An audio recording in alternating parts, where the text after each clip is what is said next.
In this video, I'm going to show you how to program drums for your trap beats from scratch.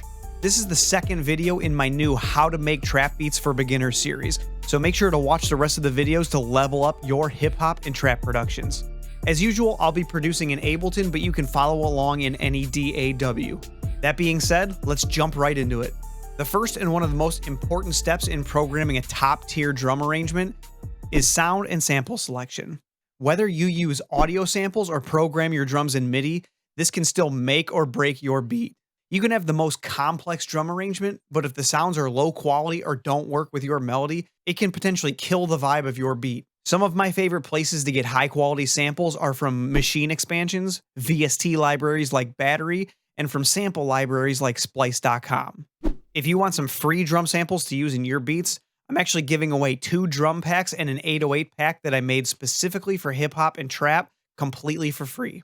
I'll link all 3 of those in the description below. I'm going to open up one of my favorite trap packs from Native Instruments called Pure Drip and try to find some samples. The first thing you should do is listen back to your melody and get an idea of what you need your drums to do.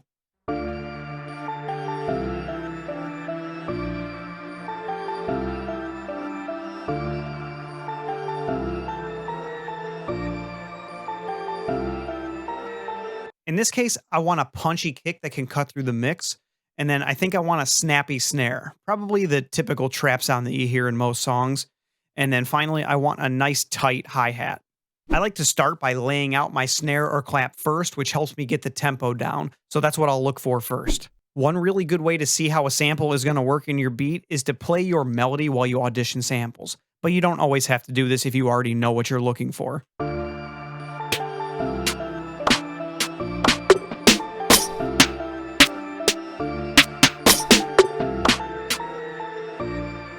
So this is the one I like, and I think it fits pretty well. But if you hear one of these,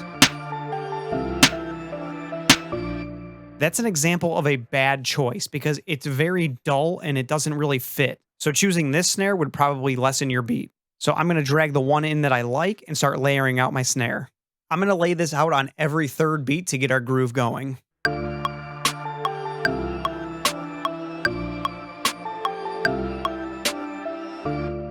Next, I like to add the hi-hat because, like the snare, it helps solidify the tempo for layering out the kick in 808.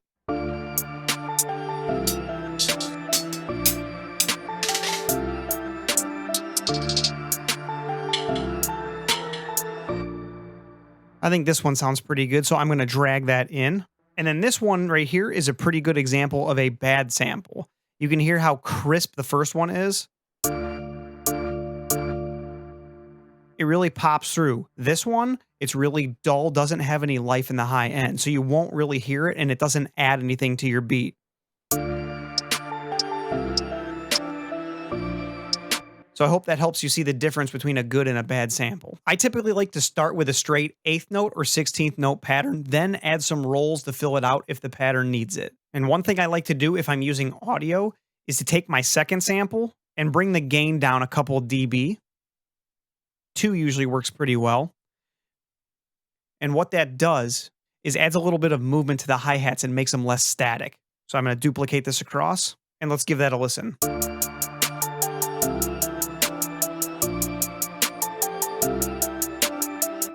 So that sounds pretty good. I think we are going to add a couple rolls in here. So let's start here.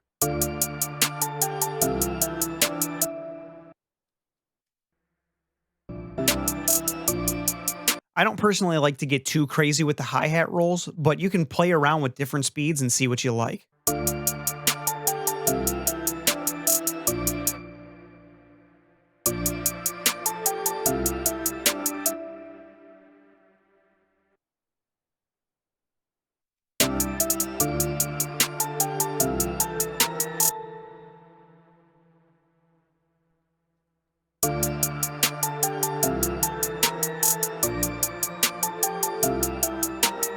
Now that I have a basic groove done, I want to layer in a kick, so let's find one that works.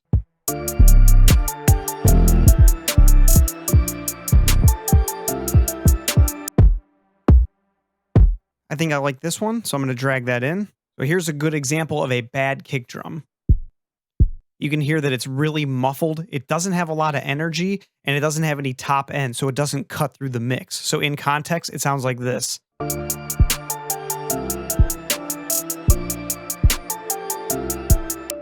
You can almost not even hear it.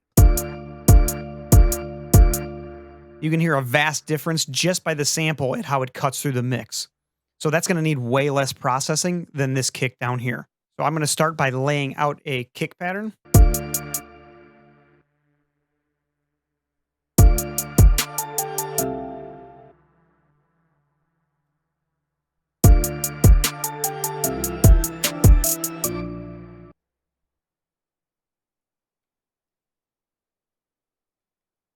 One really easy way to do that is get a very basic pattern, and then as it plays, you can fill in kicks between the gaps.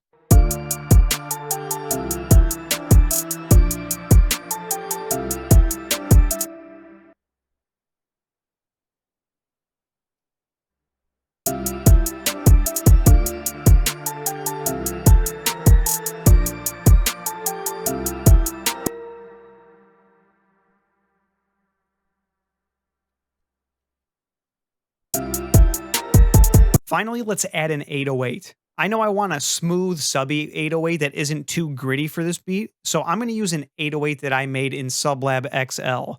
Make sure to stay tuned for this pack because I'm going to be releasing this on my store soon. Sometimes 808s don't have a ton of high-end information, so a trick to lay them out easier is to do it an octave or two higher, then transpose them down. Another trick is to start just by laying out the pattern that you want the 808 to play, then transpose any notes up or down that you desire.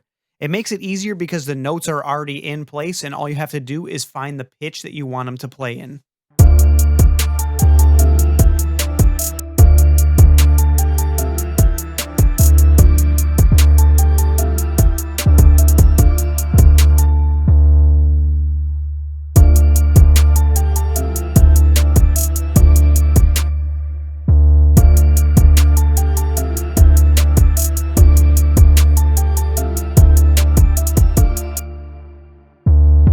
Copy that over, and then start playing with the pitch of these.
And now that sounds pretty good, so I'll highlight all of those and copy them down an octave.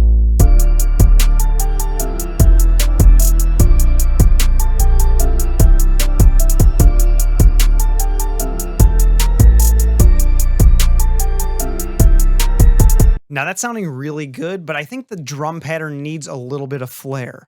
So let's add an open hat and a counter clap or a counter snare.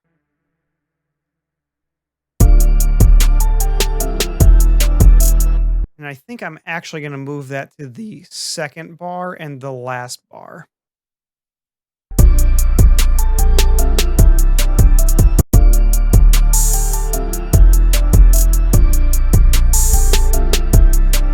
Now these are really loud, so I'm going to bring this down quite a bit so it's not so abrupt.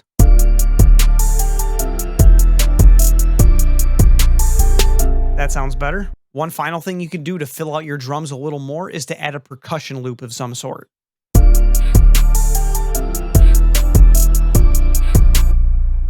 I like it, but I need to shift this back a teeny bit because it's not quite on the grid.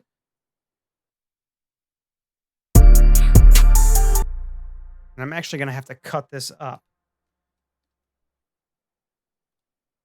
We're going to cut that there, and we're going to slide it so it's on the grid there. That.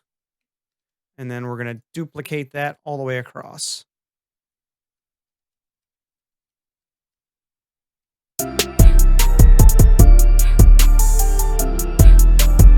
I like to bring it down to a point of it almost being inaudible. This helps fill the space even though the listener doesn't really know it's there, but if you turn it off, it immediately sounds noticeable. This trick works with pads, textures, and ambience as well. And now that we have our drums laid out, I went ahead and duplicated this pattern with drums that don't fit so I can show you what happens when you don't use the right sounds. So I'm going to start with the bad drums that we picked, and then I'm going to A-B between the bad drums and the drums that we laid out together.